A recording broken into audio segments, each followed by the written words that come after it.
listening to Sports and More with Chris and Thom.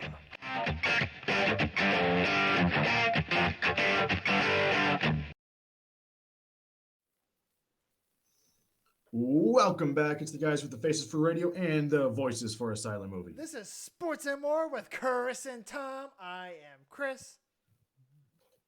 And I am Thom. And Chris, I told you I was going to kind of sort of make my intro up on the fly. Go ahead. The story that I did not tell you beforehand is why I am covered in epoxy. Oh, no. Oh, no. So about a week ago, a little over a week ago, when we had like some really wet snow, some heavy snow, plow came by and knocked the son of a gun over, just out of the ground, gone. I pulled out the old concrete out of the ground, so I've had this big hole in the ground where I was going to put my mailbox back. And I had to buy the post, reattach the mailbox to it, and then I had to decide between Quickcrete or this expanding epoxy foam resin. And the guy at Menards was like, well, I haven't had any complaints about this. I'm like, that's great. Let's do the epoxy stuff. Well, Thom did not listen to Mrs. Thom or the instructions on the back of the bag. And so Thom had his hand in a hole trying to mix epoxy that he should have mixed in the bag. And now Thom has epoxy on his hands and a mailbox that most assuredly is not put up correctly. So I get to do that again tomorrow. Oh, gosh. So for the folks watching at home, trying to figure out what this has to do with today's episode, it has absolutely nothing. But this is the kind of entertainment you get for free. This is bonus content. Like even Chris didn't know this was coming. So you're welcome, world. Thank you for this. Thank you for that. The title of this video should actually just be how not to install your mailbox post. Oh, that's fantastic. You just stuck your hand in there and mixed the epoxy by hand. That's a work I just. I stuck my hand in a 2-foot hole, and no, I didn't mix it by hand. Okay. I had a stick. Oh, yeah, that makes it better. That makes it better. But all right, I really shouldn't have done this because now I look like an idiot. So let's move on. Okay. Anyway, we have got a new episode for you. This is your YouTube only content, and we are going to have ourselves a USFL draft. Yep. This is basically signing day for Chris and Thom and maybe someone else for who the USFL alliance, whose alliance we have for the USFL season. So Chris, take us over to this week's Fanatics section. There you go. Let's have some fun with the great intro that we rarely do nowadays. Fans are nuts and totally insane. Cracker Jack say Fanatics.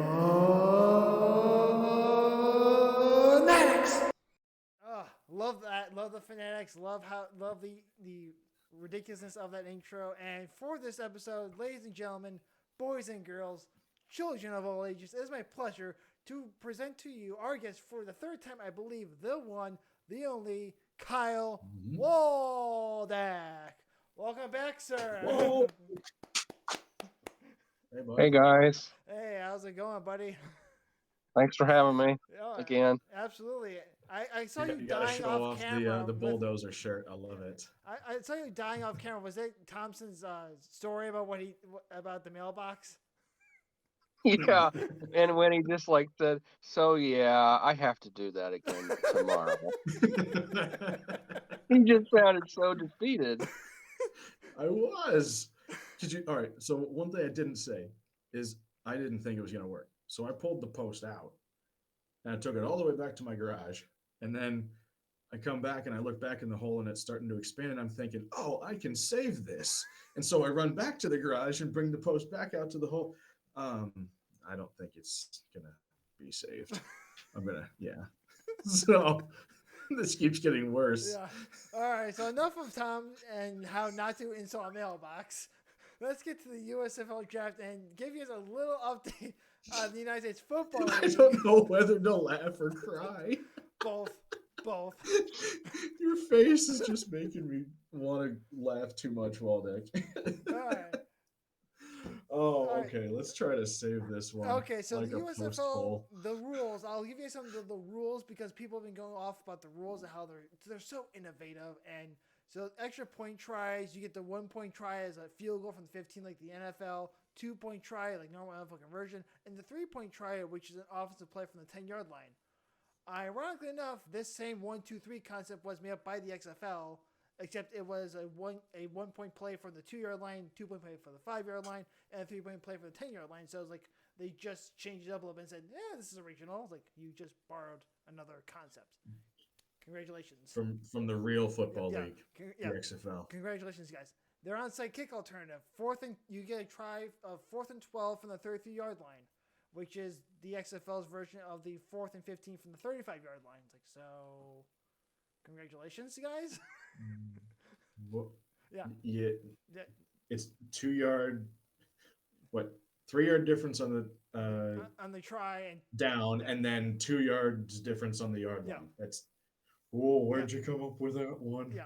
Oh, don't worry. And they also have 2 forward passes. This isn't those, but 2 forward passes as long as the first 4 passes is behind the line of scrimmage.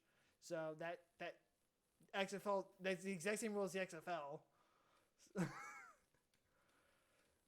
So I'm gonna be so confused watching this. well, it's the same rule. The XFL did the same rule where if you throw the ball behind line of scrimmage and it's forward, it's considered an incomplete. It's like a lateral at that point in time. Okay. So Still, it's gonna take a while to get used to that one. and then the clock stops in the final 2 minutes of the half, and after a first down. So I was like, okay, I think XFL is like college football. All right, interesting. Yeah. And then overtime shootout is a best of 3 format where teams take turns attempting 2-point conversions, and if still tied, it becomes sudden death. The XFL had the exact same format, but it's best of 5. So I was like, you guys just borrow the XFL rule book and then use little changes, white out, and then wrote in some ink your own changes, and like, oh look, new rule book. Like, get more creative. Well, I mean, up until COVID, the XFL was pretty successful. So I think they're doing right by trying to model everything after the XFL. Yeah, absolutely. That what they're not doing right is thinking that it's original. Oh, the media, Yahoo Sports was all in. Oh, look at these fantastic rules. Like, Yahoo XFL had the exact same rules, you morons. CBS like, oh look at We've these seen rules. this before 2 years ago. Everyone's doing. There's a whole big shtick by the media. Like, guys, calm down. Just go back 2 years. This was happening already. But be that as it may, the first game started this Saturday, April 16th, as a 10-game season, and unfortunately, all games will be playing in Birmingham, Alabama, because they assumed COVID restrictions will still be going on at this point in time, which they kind of are, but really not. No one really cares at this point in time. I'm sorry if YouTube gets offended by that, but no one really follows the COVID policies anymore. So I was like, well, whatever. You see people in Wrigley Field without masks on. So if that tells you anything, it's kind of over at this point. Right, in good old Chicago. Yeah, so it's kind of over. So, The last, I mean, well, everything's going to... Go ahead, Waldock. Go ahead. the last COVID measure, which is for public transit, goes out of date on the 18th of April. Right. So, yeah, and that was Right, the so last big deal. So after that, most COVID regulations done. So yeah, yeah. I think that's So going I to be guess- the biggest thing that hurts this league is all their games for their first season are going to be in one place. So it's going to be entirely a TV thing for when you want to see your home team, you know. Right. Right. For most of the country, they're going to be watching these games on TV. When I mean, I think personally, the USFL should have had a contingency plan for if/when COVID protocols and precautions were restrictions were lifted, because then, like, you know, if they're not, then you can plan on having everything in one place. But if everything gets lifted as it is, as we're seeing, then you have the ability to play home games and actually reach out to a fan base in the local areas. So personally, I think right off the bat, that's something that they've done wrong or done a disservice to anyway. 100% agree. And the other thing that they might have done a disservice is the location of these teams. And I'll pull up a share screen of the uniforms so you guys can see them as I'm talking about them. we have the USFL teams. You have the Birmingham Stallions, the Houston Gamblers, the Michigan Panthers, the New Jersey Generals, the New Orleans Breakers, Pittsburgh Maulers, Philadelphia Stars, and the Tampa Bay Bandits. Well, 6 of those teams are on the East Coast, and then you have Texas and Michigan. So there's nothing west of the Mississippi in this league. So, way to go. It's Also, east. 4 of them are It's red. east or Midwest. And yeah, all those Right. jerseys there. So 4 of them are red jerseys. Like, way to go, boys. And then you've got a maroon in there, so you can count that. Yeah, so you have the Maulers here, the Breakers here. I don't know. I can't remember where's the black jersey. That is the one I can't remember. Anymore. Is that the Bandits? No, Or is that the Gamblers? I think that's the Gamblers. I have to check because I know that's the Stars, that's the Stallions, and I can't remember the other. See, that's like I said. There's a whole bunch of red jerseys on here. It's like which one's which team? Well, the New Jersey. That's gonna be had fun to watch. Had the yellow. Oh, so yeah, that's our this is gonna team. be Oh, no, so it's not. interesting. Yeah, yeah, I'm going to root for a red team this year. That gives you over a 50% chance in the league. yeah. Congratulations, guys. I go big red. Yeah. Oh, So goodness. we're trying to be serious about this, but it's like we're more XFL fans. If you guys couldn't tell, we were super stoked about the Battlehawks, and we're just waiting for that to come back. So this is just for funsies while the XFL comes back. So with that being said, Thom, I know I gave you guys some numbers and some teams and some information about these teams in the notes, so you guys can pick your teams. Thom, do you want Waldeck to be the first choice of the USFL Draft? Who's going to cheer for this season?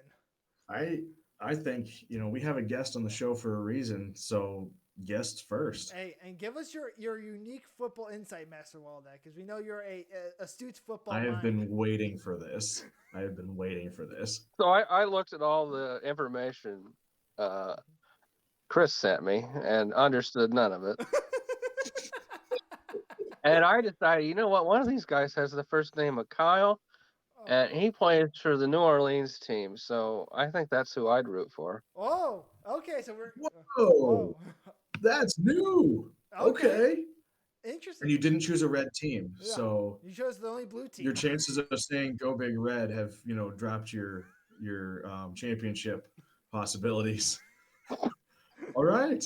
Okay. So yeah, the Kyle that he was speaking of is Kyle Sloter, the quarterback from Northern Colorado. Yeah. So he's he's going to be leading the charge for the New Orleans Breakers. Interesting roster setup. They have 2 kickers and no punters, so I'm guessing one of their kickers is going to be punter. And, the USFL is not great at listing positions. I'm guessing one of the kickers is a punter, but it's like you have them both listed as kickers. This doesn't look good for our team, and I think also they have a whole bunch of linemen. They have 10 O linemen and 10 D line, so half their team is playing in the trenches. And it's like, okay, what if someone else gets hurt? You have no backups. Where's your position players? Yeah, they're kind of all over the board. Yeah, it's interesting. But, It's an all interesting right. lineup. But yeah, I like the choice. I like it, man. I like All right, it. Thom, take it away with the team I know you're going to pick. Okay.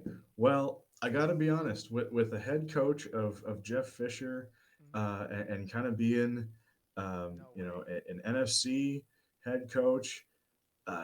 He's a recognizable name. You've now seen other guys that are recognizable. No, I'm kidding. I am going with my boys down in Tampa Bay There you go. because we have the throwing Samoan Jordan Ta'amu, quarterback from Ole Miss, and more famously, the St. Louis Battle Hawks of the XFL. And also, Michael Scott is on this team. The Michael Scott, not from Scranton, PA, but I do have a note about a couple of guys on the team. So Michael Scott, employee of Dunder Mifflin, Jordan Ta'amu, who actually was on. He was a backup quarterback for the Chiefs as well, right? Yep. And then another one that was a somewhat recognizable name that I had seen before. Former Florida D end Adam Schuler is actually currently a realtor in the state of Florida. Okay. He's been selling real estate in Florida and now going back to playing ball. So I didn't do the deep dive on everybody on the team, but you've got some interesting folks also. We got Vinny Papali, wide receiver and son of Vince Papali of the movie Invincible, played by Mark Vince Wahlberg. Papali, played by Mark Wahlberg. Yes, and so I'm like, all right, you got the throwing Samoan, regional manager of Dunder Mifflin, Florida realtor, and Invincible. They can't go wrong. And you're forgetting the big name Eli Rogers, who actually was a receiver and a good one in the NFL, who also played for the Houston Renegades in the XFL. So you have an actual real receiver on your team. But how many Dundies did he win? None. Doesn't have any Dundies. Because he didn't work for Dunder Mifflin. Anyway, also on this roster, there is no punter again. So 2 for 2 on picking teams with no punters. And you also have no tight ends on your team too. No, 8 wide receivers, no tight ends. It's like, what the heck? But they have 5 offensive tackles and 6 defensive ends. They have just 5 tackles, and it's like, what are you doing? What is this lineup construction? Again, we've chosen teams that might be a little slim in the trenches, especially if you count the tight end should be in there too. Yeah. So yeah, we are. I like our chances here, Waldeck. Hey, I thought for sure Wally was going to go with the Bandits because of Jordan Teamu, because as all of you've heard, we went to the Battlehawks home opener. We made our own shirts for Waldeck and Thom. I believe it was Waldeck's on the back of his says XFL, this is real football. And the back of Tom's was hashtag throwing Samoan. So I fully expected that to happen. I still have my shirt, by the way, and plan to wear it to the next XFL game. All right. I will let you guys know. I still have my shirt, and it's somewhere. Yeah. But you were a big hit at that game, Oh Waldeck, my gosh. Yeah. because people were pulling you aside to take pictures of the back of your shirt because it said XFL, this is real football. Yeah. There was a dude who had a cape and like blue spikes Yeah. and feathers and everything, and he wanted to take a picture with you. Yeah, the Hawk. I know. I thought that was hilarious. The Hawk That Knight was. with a picture with you. The Hawk Knight, that's what it was. He was a He had a knight's helmet and then wings. and a shield and a That's sword. awesome. Like, he wanted a picture with Yeah. Waldeck because of the shirt. Like, okay. That's how famous you were, man. There's probably a picture on the internet on someone's Instagram about like, I love this guy. Met him at the game today. Yeah, probably somewhere. All right. So that leaves just All me. right, Chris, you got to round us out, and you do not have to pick a different team, but you have told me ahead of time that you might. I'm You wanted to go last because of that. I'm going to just so I know we all cheer for the Battlehawks in the XFL, so that's where we're united as one because we can actually go to their games and have a good time there. I'm going to go different with you guys. I'm going to take the Philadelphia Stars because of their quarterback Brian Scott from Occidental College. Occidental College. A Division III college, and he's a 2-time MVP of the Spring League, which is another spring football league that's been in existence for like 5 years. And he also won the MVP of the Spring League Championship in 2020. So he's been in this situation before. He knows what to expect. And he was a stud at Occidental College. Ignore the record, the 16-20 record. He was a stud at Occidental College. When you throw 77 touchdowns and 22 picks, it is not your fault. You didn't win enough games at college. That's not your fault. 144 passer rating? Yeah, in college. Holy cow. In D3, yeah. He was in stud. college. Yeah. He's a stud. Wait, Occidental College is D3? Yeah. Dang. I saw that there was a guy who went to Monmouth, and I was like, "Oh man, Monmouth!" No, not that Monmouth. Not that Monmouth. It's the Monmouth University out of New Jersey. Gotcha. And by the way, this team also does not have a punter on their depth chart, so we have no punters. We're 3 for 3 on no punters. No punters. But I like the construction of this team. It's 7 D linemen and 10 DBs on defense. Because who needs a linebacker in the modern football league? No one runs the football anymore, so you just drop back into coverage and say, good luck throwing the football. There you go. I like the strategy. Jeez. All right. And you got Channing Tatum Stribling. I'm just making things up as I go, but that actually, Channing Stribling, I'm just making fun of him, calling Channing Tatum. My Scott is better than yours, though. Yeah, you do have a better Scott than I do, yeah. You do. No, that's an interesting pick. I wasn't sure. I thought for sure you were going with the Bandits, man. I would have. I wanted to with all my heart to pick the Bandits, but I can't. This is the one league where I think we should all be in disagreement on who we cheer for. So, All I right, love the. fair enough. Jordan Tamu, you are still my quarterback of the Battlehawks. So, unfortunately, USFL, I'm kind of rooting for it to just have 1 year and then we get Jordan Tamu back on the Battlehawks so we can go win a championship with our guy. He's a celebrity in the city of St. Louis. People love him. Yeah. So as much as I want him to succeed in the USFL, not just because I picked the Bandits, but because you just want to see guys succeed in a league like this. But the XFL was fun to watch, and St. Louis like 100% bought into that team.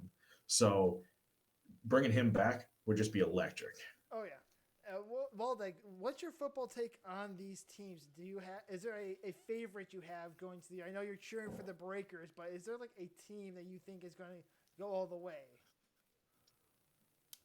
There's probably going to be an underdog in a town that loves football that's not had professional football. So I feel like whoever has the best fan support is going to be the one that goes all the way. Gotcha. So you're thinking Plus, with this league in general, I think it's going to fill, not this year, obviously, with their weird system with everything, but I feel like it's going to fill the void that the XFL left. Yeah, I agree with that. I agree. Yep. Especially with all the games being on NBC and Fox or FS1, so they're going to be on national TV, so everyone will be able to watch it whenever they feel like watching the game. And they're all Saturday, Sunday games, so it's easy to watch those games. I have Peacock, so hopefully I'll be able to catch part of them there. You should be able to. There you go. Nice. Yeah. Yeah. It's Looking forward to the season, man. This is going to be fun, and now we have some friendly competition amongst the three of us. Hey, we should try to get to the championship game if we can, and go just take a weekend trip to Birmingham. My gosh, if I could swing that. I found like last probably year down to 15 Branson might museums have before shot we every started chance I chatting, have. so we'll go to all those too. Oh, and well, like, There let's go to the you go. museums with us in Birmingham. Oh, there we go. I was going to There's say an I think African I shot American all my baseball chances of, museum. That's right up your alley, man. Oh, Yeah. that would be cool to see that museum. That would be awesome. There you go.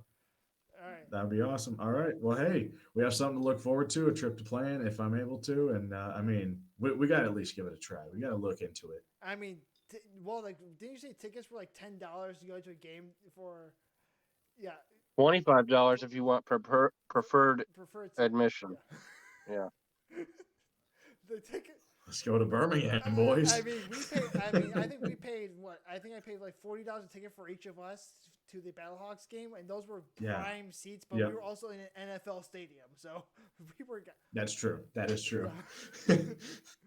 All right, Everything so about that day was awesome. In Birmingham, is it like is that at UAB? Yeah, there's going to be games at University of Alabama, Birmingham. Yeah, there's going to be games at University of Alabama, Birmingham, at Legacy Field, and at what was it, Protective Field, Waldeck? We were looking it up. Mm-hmm. Yeah, it's a new stadium, whatever it is. Because Google Maps was showing him a grass field of nothing, and they were showing the same under construction for me. So it was just great. Like, where is this stadium? From what I can tell, it's going to be in the center of town, right next to their convention center that has like a performing arts venue, maybe like a hockey arena or something. It just said arena. Yeah. And then this stadium, this football stadium. So I think it's going to be centrally located in their town and, you know, probably help their economy if people go to the games. Oh, yeah. Just kind of. Oh, I would think so. And it's providing jobs for the folks working at the stadium and working events. So, yeah, I think this is going to be great for the city of Birmingham. Not so much for the rest of the teams. I could not bring myself to – no, not so much for the rest of the teams because, hey, Michigan Panthers, but you're playing in Birmingham. Yeah, so, and we are a small channel, but a few months ago, the You Betcha the Miles, the You Betcha guy, he chose to support the Michigan Panthers. So, I mean, and they did a whole thing about like, but all the games are being played in Birmingham. Yeah. So you want to go to a home game? Birmingham. but I'm cheering for Michigan, still in Birmingham. Want to go to an away game? It's in Birmingham. But what if we're not playing Birmingham? It's in Birmingham. Yeah. So it's all been done. They're hilarious guys. You can check out their podcast and their YouTube channel and on Facebook. He is hysterical. But I mean, I think if this league can get some traction, alternative football may be just on the rise again. Hopefully. And with that, please follow our Facebook page for updates regarding the show. I know we're always great with our Facebook posts. Tom's always on top of it with everything, so he lets us know when we have posts coming. So I totally did that today. and episodes coming, and I didn't. shout out to the Waldeck for coming onto the show. As always, we can just reach out to him and say, "Hey, you want to come on the show?" We discussed like a month ago. Now we're like here, and he's like, "Yep, I can do it tomorrow." So here we go. So thank you for that, Master Waldeck. And we're here. Yeah. Yeah, thanks for having me, guys. I always enjoy being on your podcast and seeing it grow, and can't wait till the next one. Oh, absolutely.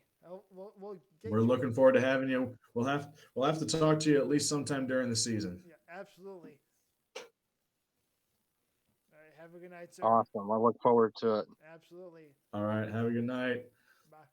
You can also go to our Anchor page or Spotify or Apple Podcast, or as you are right now with YouTube, to download or watch this episode or get any of the other content that we have on our podcast hosting sites. All the future episodes we create, like we said, we're going to this new format. We're going to have a single segment on YouTube, and then everything else is going to go on to the podcast. So be on the lookout for that. Subscribe to our YouTube channel. Follow on whatever podcast site you have for the rest of our channel, and like our Facebook page. And we would like to thank all of you, probably the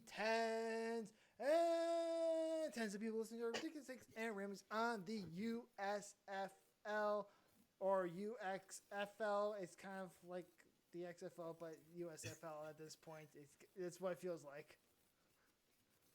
It's pretty much the XFL rules. Yeah. So beyond, yeah, if you like the XFL, maybe we'll like it.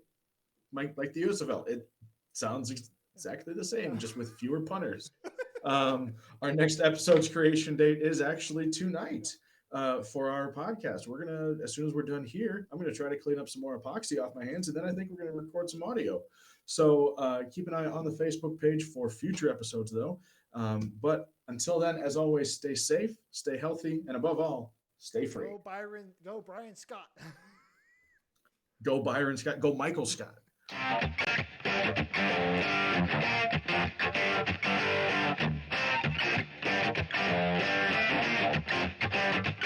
Sports and More with Chris and Thom is brought to you by no one.